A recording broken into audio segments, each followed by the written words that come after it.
I'm going to try and answer the question, in what ways does your media product use, develop or challenge forms and conventions of real media products?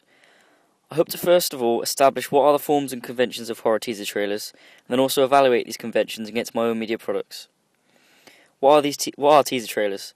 Trailer Spy defines a teaser trailer as a short trailer used to advertise an upcoming film, television program, video game or similar, usually released long in advance of the product, so as to tease the audience. The so-called teaser ad or teaser campaign typically consists of a series of small, cryptic, challenging advertisements which anticipate a larger, full-blown campaign for a product launch or otherwise important event. I'm now going to list a few typical conventions of teaser trailers and the horror genre specifically, whilst using the example of the trailer for Scream to help illustrate my points. Hello? Hello? Who is this? You tell me your name, I'll tell you mine. I don't think so. What's that noise? Popcorn. You making popcorn? Well, I'm getting ready to watch a video. Really? What? Oh, just some scary movie.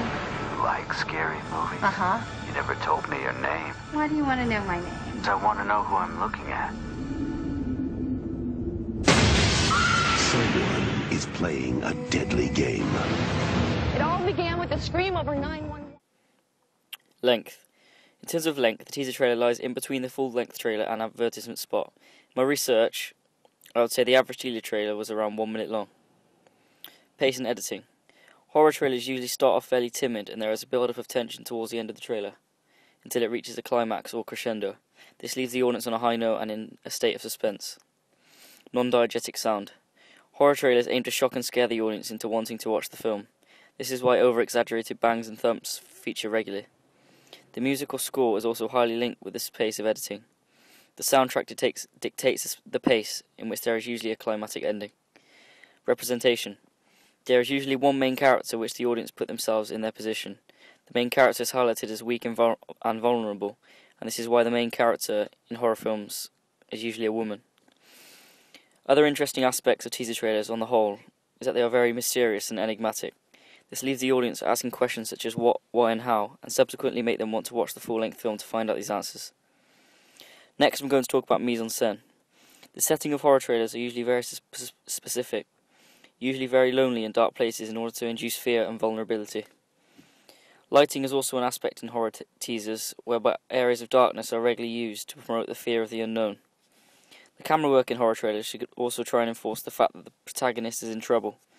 High-angle shots are usually used to make the person seem vulnerable and weak, whilst close-up shots are used in order to let the audience reflect on the emotions of the character.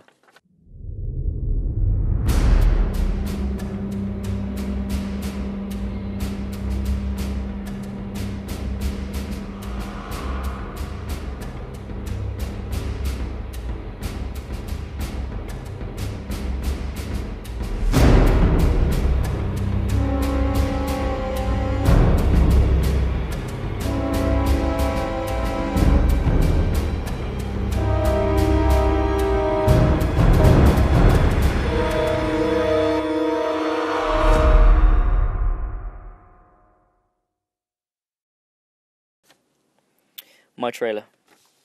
Setting. One of the main ways in which my trailer does not conform with typical horror conventions is the way that a lot of my filming was done in the daytime. A nighttime trailer would have perhaps conformed to the darkness, which is often apparent in trailers, including Scream. However, a dark and gloomy subway is a typical setting for a horror film, due to the emptiness and dark lighting. Okay, mysterious. Relating to the definition of a teaser trailer, I would say that my trailer was mysterious and enigmatic. The finer details of the story are usually left to the full-length trailer closer to release. This is why my trailer is quite vague and simple, yet it leaves the audience asking questions because it does not release too much information about the story, while still making the themes of the film obvious. Sound. In terms of sound, I would say that my trailer conforms to typical conventions of horror films. The music dictates the style of editing that I used. For example, when the gate slams shut, the bang of the music matches it. This gives the impression of power and importance.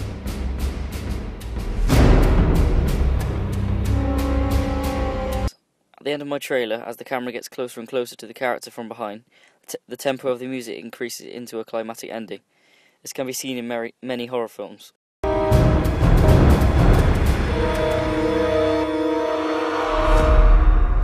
Length. As I previously stated, during my research stage of my coursework, I found out the average length of a teaser trailer was around 1 minute long. My trailer is around 39 seconds long, perhaps a bit short. However, due to the high-tempo nature of my trailer, a lot of different camera angles and themes are displayed in a short space of time. Representation.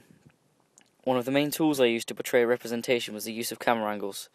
I tried to use high-angle shots to make my character seem small and weak.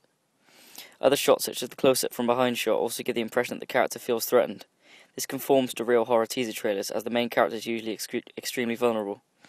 This is one of the aspects where I would say my trailer does not conform to real media products, however. Most stalker films feature a woman as the main character because they are typically seen as more vulnerable and weak. It is not strictly true that I purposely tried to oppose these conventions.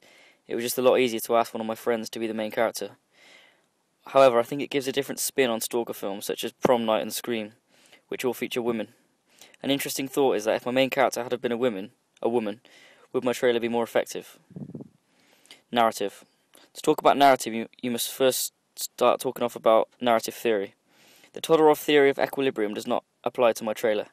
The theory states that narratives start off within equilibrium, and then a problem causes disequilibrium only for the resolution to bring back the narrative to equilibrium.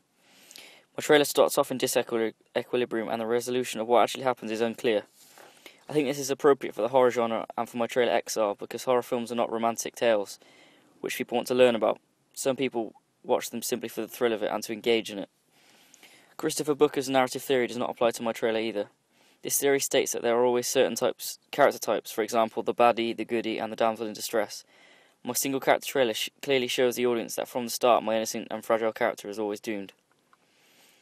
Okay, now I'm going to move on to my magazine and poster. Popular film magazines such as Total Film and Empire both have similar target audiences, and so they both handle this in the same way. They both have a sophisticated and modern design, and they could be described as cool.